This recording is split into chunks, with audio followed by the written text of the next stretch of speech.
What can your mill expect after a dry and windy season? How can you consistently produce high-quality output when all the wheat on the market is drought damaged? And how can you reduce the falling number when everything that could go wrong does go wrong, but the grain is already at your facility? Hi, I'm Logan Churchman from the Grain Improvers team. We know our natural enzyme complexes can help with these problems. But first, these are the grain quality issues that you can expect after especially dry seasons. To be clear, for a mill, a high falling number in wheat doesn't mean a lot of issues. It won't significantly impact your output. Sure, you'll see a substantial deterioration in elasticity indicators on the alveograph.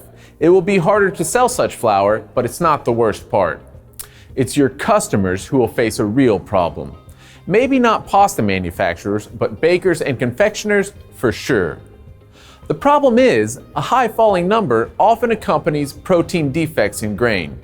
Dough made from such flour will be exceptionally hard to work with, slow on fermentation, and will take longer to rise.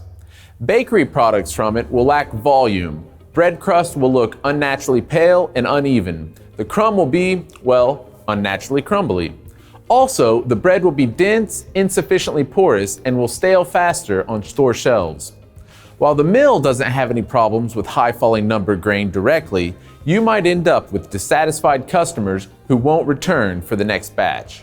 And this is where you take a real loss. So, what should you do if you see a high falling number in grain? Unfortunately, you can't go back in time and make it rain when the wheat was growing. But what you can do is lower the falling number during the grain conditioning stage before milling. We have two options for this. Grain Improvers FN, a natural complex of enzymes that help activate amylase in the grain and reduce the falling number when necessary. And Grain Improvers Relax, another complex that improves alveograph indicators with a focus on extensibility and flour strength. These natural enzyme complexes are introduced during the conditioning stage and address not only the problem itself, but also its consequences for everyone in the process.